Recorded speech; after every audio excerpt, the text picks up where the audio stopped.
1949 रद्द करो, रद्द करो, रद्द करो, बीटी एक्ट 1949 रद्द करो, रद्द करो, रद्द करो, बीटी एक्ट 1949 रद्द करो, रद्द करो, रद्द करो, महाबोधि को मुक्त करो, मुक्त करो, मुक्त करो, महाबोधि को मुक्त करो, मुक्त करो, मुक्त करो, महाबोधि को मुक्त करो, मुक्त करो, मुक्त करो।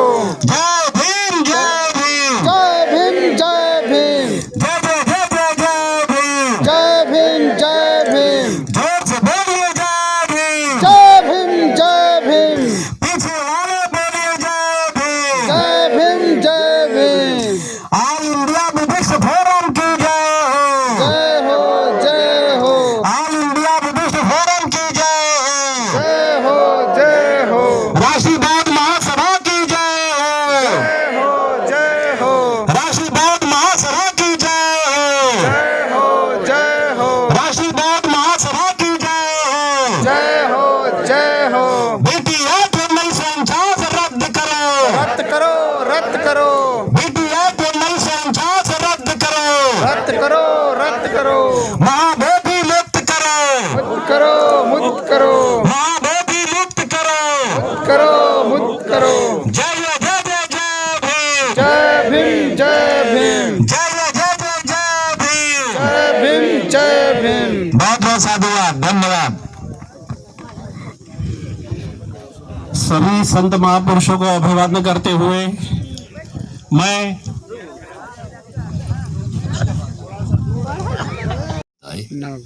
अभी मेरे को हमारी संस्था राष्ट्रीय बौद्ध महासभा ने अध्यक्ष स्थान दिया। मैं उसके लायक तो नहीं हूँ, लेकिन हमारे ये एक हमारी शिक्षा का ये राष्ट्रीय बौद्ध महासभा है, वहाँ हमको शिक्षा मिलती है।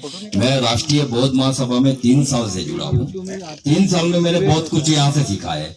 मैं यहाँ कुछ आपको बताने नहीं आया, मैं यहाँ से कुछ ले जाता हूँ और हमारे गुजरात में जहाँ जहाँ हमको बताना चाहते हैं वहाँ हमारे विद्वान लोगों की बातें वहाँ जाके बताता हूँ।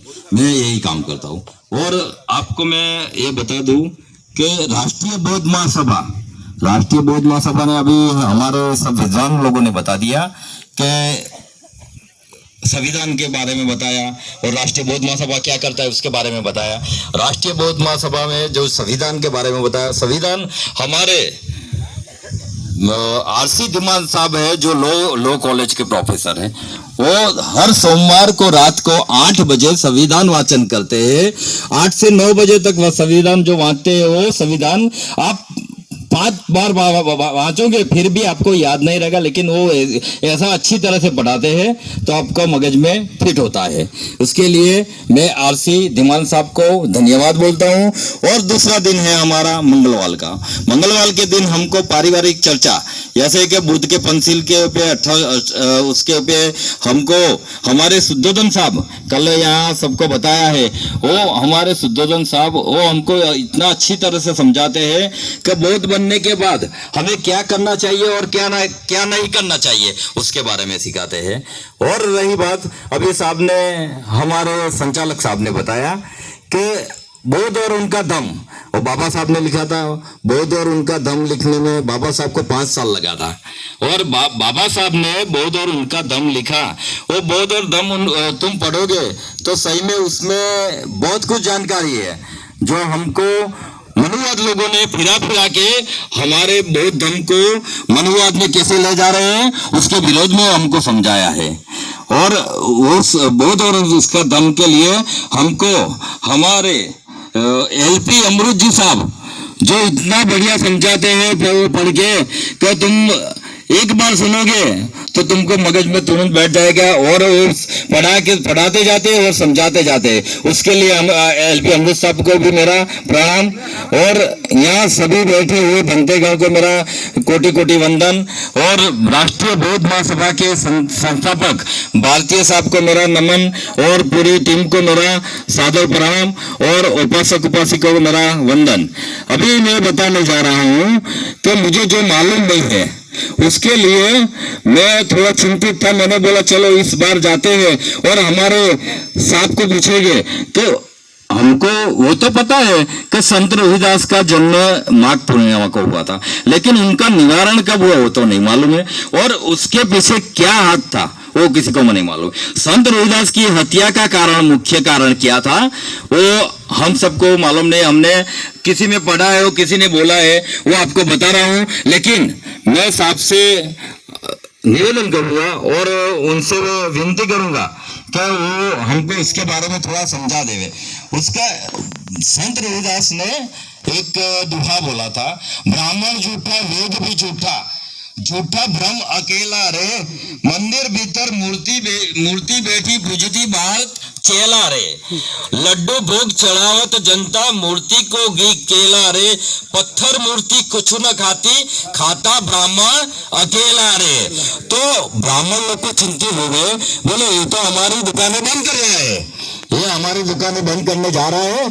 तो उन लोगों ने ये चिंतित होकर हमारे संत रविदास गुरु को बोले उनकी हत्या की, ऐसा बता रहे हैं, लेकिन मेरे को अभी कंफर्म नहीं हो रहा। मैं उसके लिए हमारे विद्वान साहब को मैं बोलूंगा तो हमको थोड़ा समझाएंगे उसके बारे में, ठीक है। और आगे जाते हैं तो आगे ऐसा है कि संविधान ने हमको बहुत कुछ दिया है। आज हम यहाँ इकट्ठे हुए हैं, यहाँ अभी हम बोल रहे हैं, ये सब संविधान की देन है।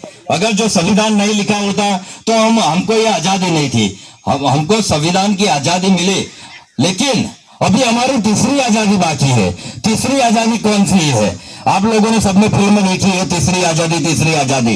लेकिन पहली आजादी हमारी वो थी, बोले अंग्रेज लोग यहाँ से गए वो पहली आजादी। लेकिन मैं तो इसको नहीं मानता। क्यों? कि अंग्रेज थे तो हमको शिक्षा का अधिकार मिला था, उसके लिए उनको लिए बराबर, लेकिन हमारे लिए मैं नहीं मानता हूँ। दूसरी आजादी वो है कि बाबा साहब का लिखा हुआ संविधान हमको मिला, उससे हमको आजादी मिली और वो सबको समानता का हक मिला, वो हमारी दूसरी आजादी है। और तीसरी आजादी वो होगी तो संविधान भी हमारा होगा और सत्ता भी हमारी होगी, ये हमारी तीसरी आजादी होगी। इसीलिए हम तीसरी आजादी की ओर जाना चाहिए। उसके लिए हमें शिक्षा को मजबूत करना पड़ेगा, और शिक्षा के साथ जब तक हमारा धन मजबूत नहीं होगा तब हम कुछ नहीं कर सकेंगे। जब हम दम से मजबूत हो गए तो सत्ता हासिल कर सकते हैं। और हमारे राष्ट्रीय बौद्ध महासभा में यही सिखाया जाता है। बाबा साहब की जो अंतिम इच्छा थी कि बौद्ध धर्म की लेगी दीक्षा, पूरे भारत को बौद्धमय भारत बनाने के लिए उनकी अंतिम शिक्षा थी। वही दिशा में हमारा राष्ट्रीय बौद्ध महासभा अभी ये कार्य कर रहे हैं। और हमको ऐसी जगह पे संगठन तो बहुत है, बहुत लोग संगठन चला रहे हैं, लेकिन ये संगठन हमारा ऐसा है कि हमको हर बार 3 साल से मैं जुड़ा हूं, लेकिन इतनी सारी जगह देख ली कि हर बार हमारा जहां इतिहास शुरू होता है वहां ही हमारा कैडर कैंप होता है, तो उससे हमको बहुत बढ़िया माहिती मिलती है। उसके लिए मैं राष्ट्रीय बौद्ध महासभा का खूब आभारी हूं। और अंत में मैं यहाँ सभी अभी सभी आके यहाँ हमारे के लिए बीच में बैठे सभी बनते गण को और उपासक उपासिकाओं को और हमारे राष्ट्रीय बौद्ध महासभा के संस्थापक को, और ये अभी लड़ाई अभी धरना चल रहा है, उसका मेन हेतु और उसके लिए मेन मुखिया हमारे आकाश लामा साहब है।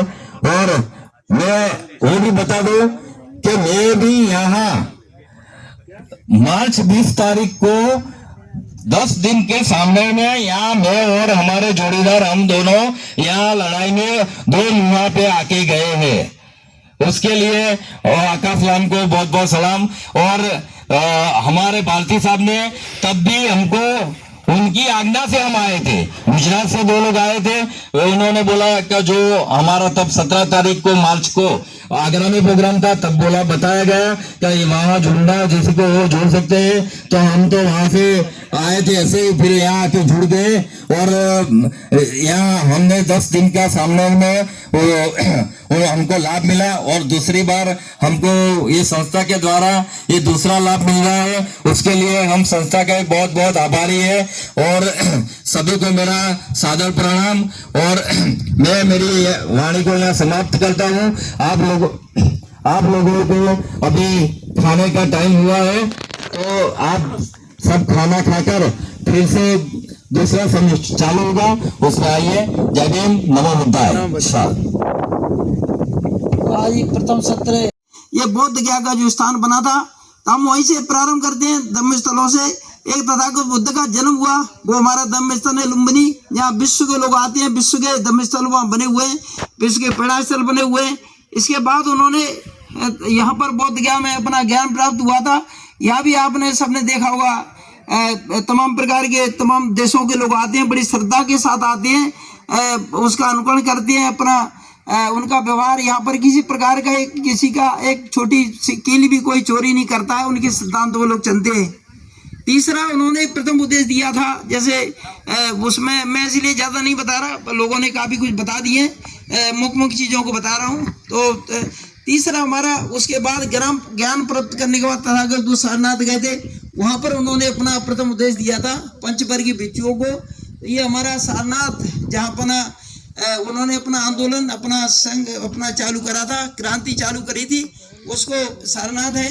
और चौथा उनका कुशीनगर है, जहाँ पर जो है उनका परिनिर्वाण हुआ था। इसके अलावा उनके अन्य स्थान है, जैसे कपिलवस्तु है, जहाँ पर उनका जन्म हुआ था। इसके बाद जो हमारा वैशाली है, जहाँ पर उन्होंने अपना उपदेश दिया था, कुशीनगर है।